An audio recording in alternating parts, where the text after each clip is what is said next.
Good day, everybody. I'm Kevin Durkin, CEO of Quant-Tek AI and the host of Production Pioneers podcast.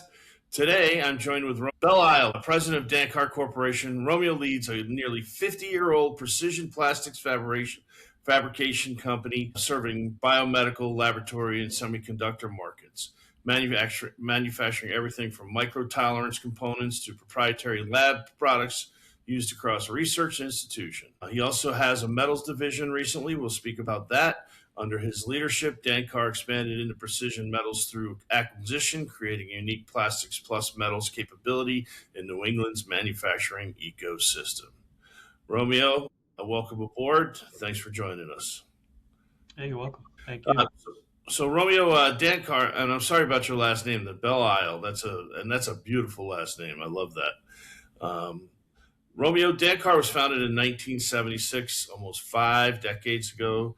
Take us back to the beginning. What problem was the company originally built to solve? I'm not the founder, but the founder, I spoke to him and why he started it. He just had an interest in the bio space, so he was working a little in that, and he wanted to do some inventing on his own. So he stepped out and started a company, basically in the biospace industry. He worked with some people from MIT, and they developed some pretty cool products they're outdated now, but that part of the company is, every once in a while we'll get an order for some of the legacy parts for training in school and whatnot. But really, our biotech now is more serving labs that research and development with a lot of the animals and things like that. So you recently stepped into the leadership. When did that happen, and what did you feel needed to change, and what absolutely needed to stay the same? Yeah, back in 2020, I acquired the company, and the first thing that the founder told me is that biggest issues they were having was their quality. They would make the parts, but him and some people on the floor were getting older, so they were having trouble. They were inverting some numbers, you know, as the older we get, and so that was just part of it. So they didn't have a quality system. They were checking their own parts, but he started in recent years just getting returns. So I addressed that, and yeah, went good. So later on, you acquired BT Engineering. That was when? That was 2023. So is it rebranded as Dan-Kar Engineering, Dan-Kar Metals? I can't recall. Dan-Kar Engineering. Engineering. It's interesting because not very many people have that plastics and that metals together. So what strategic gap were you filling in this move in your thoughts? Well, I'm in the mindset of expansion. So, and originally my background is all metals, uh, contract manufacturing in the medical field is really what most of my experience was. So coming into the plastics, a little learning curve there, but we're using the same CNC equipment that I've been used to. It's just the forming, the bending that I had to get used to in different materials. When I just keep my eye open for any opportunities, and this one happened to be a couple miles down the road, and in the metal field where I have a stronger background. And it's just somebody asked me that yesterday. Why'd you do that? Why'd you buy that? I said, oh, it's just in my blood. It's something that I wanted to do, and I think having both worlds, we could just give more back to the world. Yeah. Did now you go by Dan-Kar, but did a second acquisition teach anything about manufacturing or business in itself? First time, second time. Yeah, the go bigger. That's what I would say. Go bigger. Yeah, it's still it's a smaller shop. It's under 10 people. It's really it was a 5-man crew, so a lot of critical roles in there. So if one person goes down or somebody needs to take a longer vacation, the business suffers. So when we do it again, we're going to go much bigger, All right. more redundant, more backup in the company itself. I like your style. You serve biomedical labs, research institutions, semiconductor equipment builders, really very technical buyers. What do they value most in a supplier like you guys? Basically, with any of them, that quality and on time parts. That's how we get measured mostly. They said when I started here, the quality, one of our biggest customers, they sent in their quality every 2 weeks, was on our site. They worked with us. They wanted us to succeed. So, yeah, we had a guy come in and we kept working at it, working at it. We plugged in systems from my previous life, um, a lot of quality systems. And we just recently finished a round of learning 9001.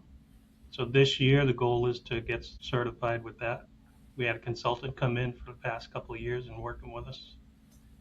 So that's on our radar this year to get Awesome. certified. And so, yeah, that was the biggest thing, quality. At the end of the day, if you deliver on time and the parts are no good, it doesn't work. Good way to ruin your reputation very quickly. That's right. So, when you win work, what typically tips the scale in your favor? I think you just hit it. Is I was going to say speed, precision, responsiveness, trust.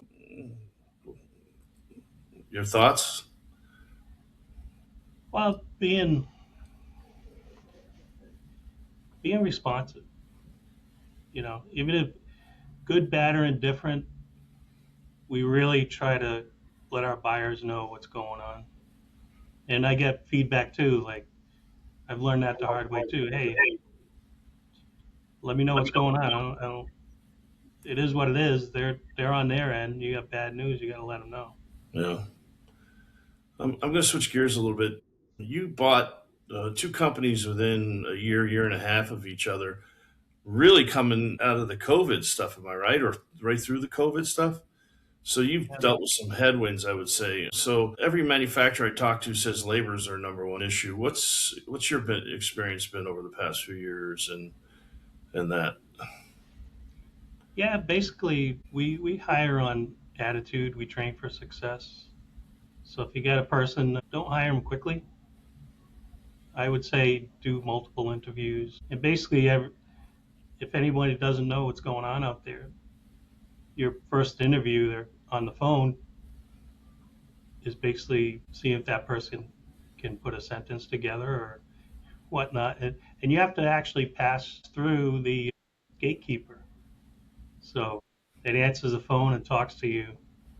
And everything, and every minute, everybody's listening and watching. So then, do you come on time, your first interview? And then your second one, do they come on time? What do they look like? And then there's a third one, and maybe even multiple. But they meet everyone in our company, all our head. We're not huge, but everybody meets the person that comes in. Very seldom do someone will get hired like without meeting multiple people, like almost everybody in the company. We're that small right now, but all the head of every department gets to have a conversation with that person. So if any advice for companies is just have multiple interviews with that person that you do like. And again, it just have your systems in place. They're going to come in excited. Have your systems ready, train them, and then because that excitement will drift if you're not training them properly. Mm-hmm. Or something happens, and I heard it said the 90-day phenomenon.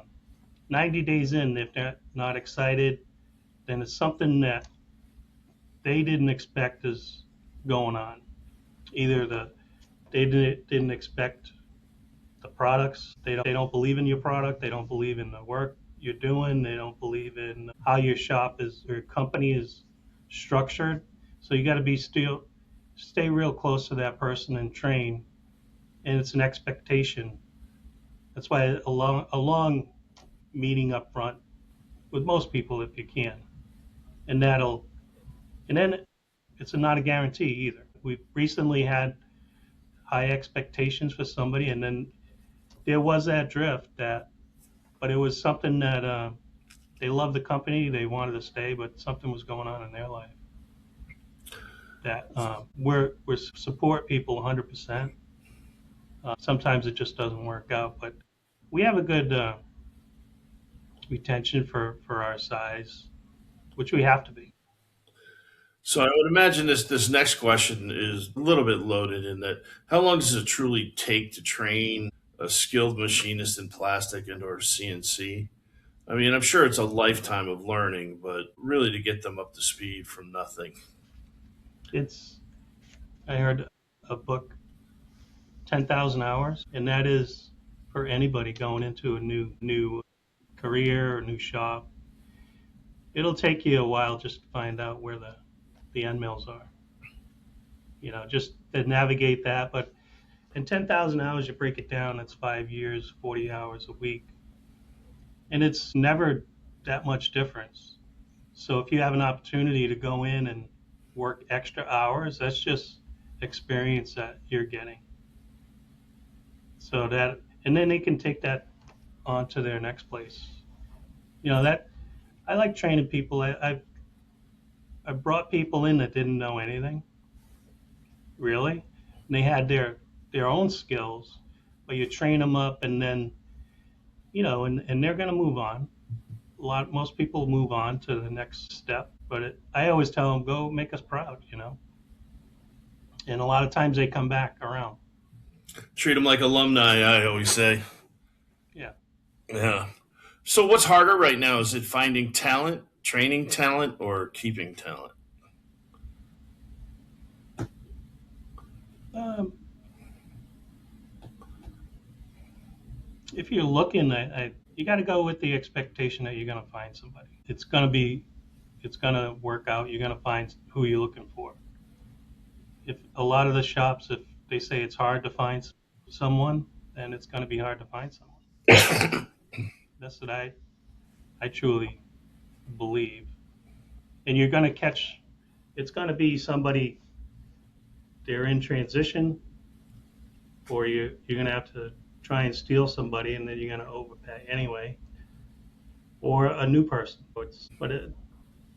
It's never different. I've been in the industry, you know, for many years, and it's always been the same in our industry. It's always been the same thing. Oh, it's hard to find machinists, but then companies grow, and it's just a continuous. I think that comes with people that need to hire like 100. It's hard to find 100. Yeah, you're not going to find 100. You start training them, and it was a dip where I know I'm going off on a tangent, but it's a dip in the talent where the jobs went overseas, Mm-hmm. and your machinist dad got laid off, and what should I be? And your machinist dad is going to say, not a machinist. So a lot of kids went to college, and then now lately we need the trades. So the kids that are going to load up the labor force, they're still in school. So it's another decade or two that we really going to load that up. But to answer your question, it's all the same. It is what it is. Not one's not harder than the other. If you have good systems in place, good training, and good paperwork that they can read instructions, and you know you can do the best. It's still going to make mistakes, but you have that quality person checking first pieces, staying on top of each operation. That new person's going to feel better too, because they don't want to mess up, and they just feel bad. You get people that want to work too fast, and we're telling them slow down because you're going to make a mistake, Yeah. or worse, you'll get hurt. As a president of a small manufacturing company, what are your bottlenecks? What do you feel like are the things that, boy, I wish if I could save 20 to 30 hours a week, what would I get rid of? Get rid of? Or improve efficiencies and effectiveness on? There's admin work, quoting, Yeah, the getting answers from our material vendors. Some more so in the plastics industry. I've I've had it takes a day, even more. I put out a quote for just in a couple of days ago that I haven't heard yet. So you got to stay on top of your vendors too, because they're working at multiple customers. right? So you got to follow up. Even when you're quoting, you're looking for your pricing to come in to so you could quote currently. Um, I'd say the biggest difference we talked about 2020 is you can't rely on any pricing that you're buying what it was 6 months ago. A lot of our quotes they'll go 2, 3 weeks, maybe 30 days if you're lucky. So it's constant. You have to quote, Constant quote. refresh and Yeah, update because it's so volatile out there. It's funny because you said that because that's my next section is supply chain and material volatility. Material pricing's been pretty volatile. Plastics, metals, specialty materials. How's that impacted your quoting and margins? That was my next question. yeah. See. So the feedback we're getting from our customers is like, how do I hold that price for so many pieces? You know, they don't want since 2020 nobody wants to hold stock. You know, it, so I don't know why the trend is they've never wanted to hold stock, but it's gotten like, for instance, I had a customer who wanted a price for two parts. It's a repeat part. So I go back and it was like 3 years ago. I requote it, say, oh, how do I keep that current price? Well, the current price is 2, 3 years old, but they wanted to buy two, and to get to the price where 2, 3 years ago, I came back with, well, you got to buy eight, not expecting them they would buy eight, but boom, they bought eight. So it's like, why would you not do that to get a better price if you can live with buying eight? Right. So that's the weird part is where I'll get my buyers asking for low volume, and then I'll throw it back because I know the price is going to go higher. But I will give them options, knowing that from my learning this in the past year or so, give them more options. And they tend to pick to buy more, and then your purchase orders actually get larger, and that they just didn't know or didn't realize. But if you put options in front of them, say, I know you wanted two, but here's a price for 4, 5, 10. They tend to pick more to keep that piece price down in their system. Right. I guess that's pretty important to them. At a little carrying cost, but so what? Are you seeing longer lead times or more unpredictability and availability compared to, let's say, 2020? No, I think it's gotten much better. The materials are out there. They just the prices moving around a lot. Have you ever lost any deals on fluctuating prices? Uh, where we couldn't meet, and you know, if they're fewer, especially if it's repeat. I'll get Yeah. it. Some buyers they'll come back and say, "Hey, you were number two." Is that the most? What's the most frustrating part about quoting today? The quoting process. Is it just the return, getting back from the manufacturer or the vendors, or Yeah, I'd say the vendors mostly, because your buyers, you find that different ones will work with you, and other ones won't even. They trusted that's your price, and most of the time it is. I quote the first price. the best I can. And if they come back, and then I'll figure out a way. Okay, maybe if you buy one more, find out exactly what they want. But a lot of times, no one, a lot of the buyers don't get on the phone anymore. It's all email. So it's tough to create and have a conversation about it. Yeah, it's tough to create the relationship. You don't get the intent. You know inferences, all that kind of stuff. It's difficult. I know. So, like many specialty manufacturers, a significant percentage of revenue could be concentrated in a few large customers. Does that seem to happen to you? And if it does, how do you manage that risk? You have to keep looking. Everything is the hockey effect, 80/20 rule. Uh, the manufacturing, that would be devastating. Everybody, all customers, I believe they have one or two big customers and a lot of smaller ones. So how do you grow? You just have to keep adding. I heard it said if you're not growing, you're declining. It never straight line. Yeah, you're not growing, you're dying. That's what I heard too. So has growth been okay? I mean, are you growing? Are you flat? Has it been down, or is it picking up? Yeah, the last couple of years have been down. When by 2020 was just unbelievable. I think when I came in at just skyrocket in this industry. Everybody was buying everything up that they could because they saw supplies were going to be tough to get the materials. So they were buying everything up and loading the shelves, and then the next year everything was on their shelves, so it slowed down. But then that continued to slow down. So right now we're in a flat, but we're down from 2020. I'm back to where I purchased the company. We went up, we doubled, and then we're back down a Do you little think bit. do you think part of that was, taking the reins of the company, reorganizing and getting things straightened and ready to go move forward, putting some discipline in and all that? Was that part and parcel? I think it was totally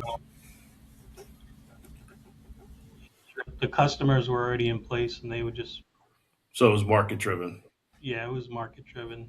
What we could do was we saved that larger company from moving elsewhere when we brought our quality up. We've turned the quality, 95, 98%, or even more. The past few months, last year, we only had like 2 or 3 incidents the whole year. And when I started, it was 70s, 80%. A lot of stuff was just going bad and south. And they were, like I said, they brought somebody in to help us, and that company actually suggested to get 9001 certified, or at least qualified in that way. We'll take it one more step, and we'll get the actual certification. Why go through all of that without getting a cert? Right. So most of the manufacturers I speak to, 80% of their business comes from about 20% of their customer base. Is that similar with you guys? Yeah, even higher than that. And it's always been that way. Typically, this company anyway. This company meaning Dan-Kar Corp. Yeah. The metals division is a little more spread out. Are your customers typically coming to you with custom designs? Are they buying proprietary Dan-Kar products? Or are they buying just the same product over and over? How's that work? Mostly repeat. There was a time there was a lot of repeat right now, and over and over, different quantities. Quantities are less spread out, like we were saying. Uh, yeah, I think everybody last couple of years are tightening their belt too. They're watching the dollar. So, if you were to intentionally diversify your customer base, what verticals or targets would you run after? Well, right now we're working on metalworking and the plastics, trying to separate those, and also the plastics uh, pipe division. We have a plastic welding pipe division as well, and we're going to focus that in the market. So, on the plastic side, you carry higher margin, I guess, contracting machine products. Are you looking at expanding that as well? Uh, yeah, we're always looking to expand, but really our focus will be on our own products, creating more of our own product for you know the labs, looking to serve the labs a little more. Have We you reached out to the labs and asked them what other products that they would want or that you could produce?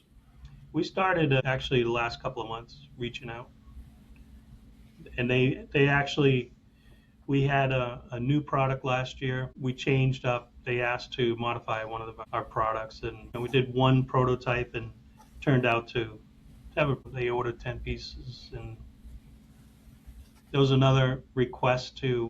We have a mouse tail illuminator, and it has electronics in it, and they didn't want any electronics. They just wanted it as a holder. So we all right, cool, not a So, problem. no, the tail of the mouse is not being illuminated, it's just holding it. Yeah, exactly. Interesting. Interesting. So, when it comes to product development, like what you were just talking about, what slows that product development? Is it engineering time, bandwidth, capital, market validation? I would imagine that market validation would be already handled because they're coming to you. I say just the development time, going back and forth, tweaking this, tweaking that, and then going back to the customer, getting their feedback. It's just time. So to get it right to exactly what they're looking for. That's the goal, and then expand from there. I forgot to ask you a question. Did you get hit with the tariffs and all that in the past? Sorry to switch gears on you there. I just realized I forgot a question. Not really. A lot of our stuff is made in the U.S. If there was anything, it was basically aluminum, maybe. Yeah, that's why I ran into aluminum huge in all the other conversations I've had. Are most customers coming to you with custom design projects, or are they ordering standard products from your catalog? If they're new customers, that's kind of interesting as on the new versus the old. No, we work with pretty much their drawings that exist, their existing drawings. A lot of new customers, they're looking for either somebody went out of business and they're looking for a new vendor, or the quality's not there, or the delivery's not there, or they're expanding. They need to expand and find more people to serve them. But mostly it's off of drawings or CAD files. Do you primarily source your materials domestically? Do you have any, or do you even have any international factors that play in? Very few, mostly. Okay, switch gears again. Everyone's talking about AI in manufacturing. Are you currently using AI in operations at all? Quoting, scheduling, design? Oh, yeah,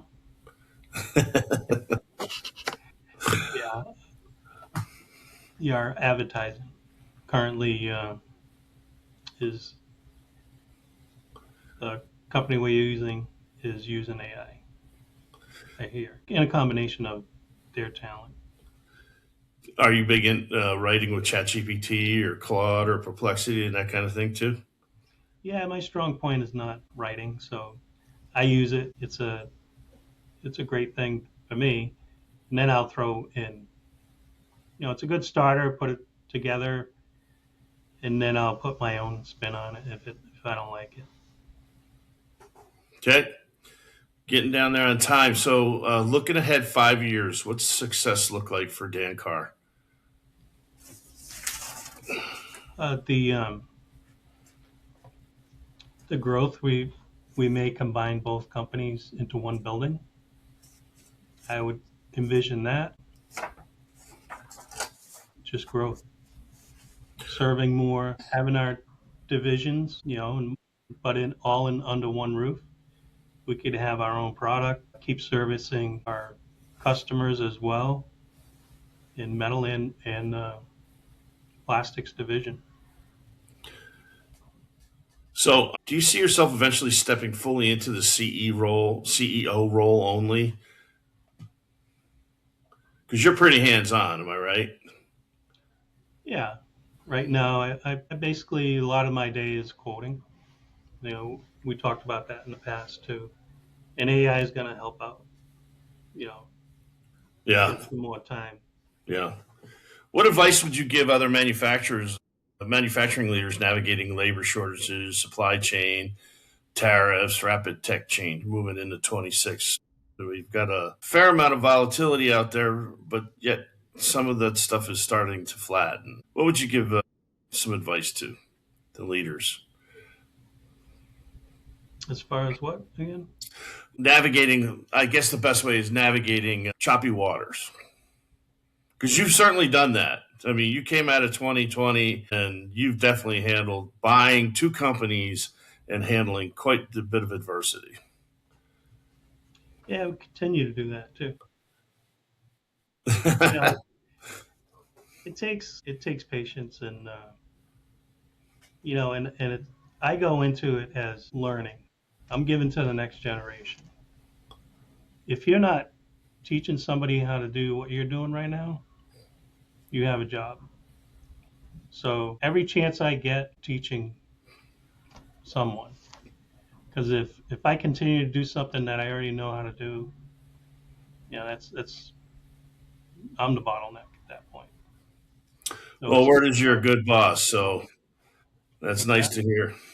If you could wave a magic wand and fix one structural issue on your business or the industry, what would it be? Well, that's easy. The customers either funding 100% upfront or partial. So, in other words, more receivables faster.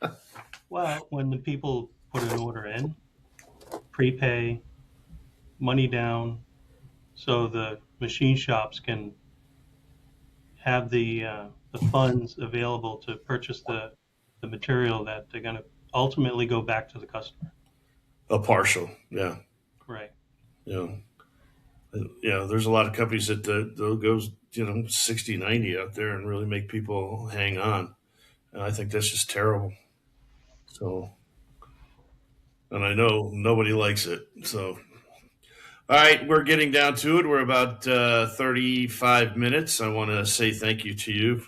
Um, Romeo Belisle, which is a fantastic name, by the way, both front and back name. For anyone who wants to learn more about Dan-Kar Corporation or exploring partnering with your company, where do they find you online and connect with you and your team? Dan-Kar.com is our website, or you can email quality@dankar.com. Is it Dan-Kar or is it Dan-Kar? Yeah, DAN-KAR.com. .com. All right, Romeo, thank you for joining Production Pioneers today. And to our listeners, thank you for tuning in. If you enjoyed this conversation, please subscribe. Leave us a review, share the episode with someone interested in manufacturing, production, distribution, and industrial innovation and technology. Until next time, this is Kevin Durkin, CEO of Quant-Tek AI, and your host of Production Pioneers. Keep innovating, keep growing, and make a difference. Thank you, everybody. Bye-bye.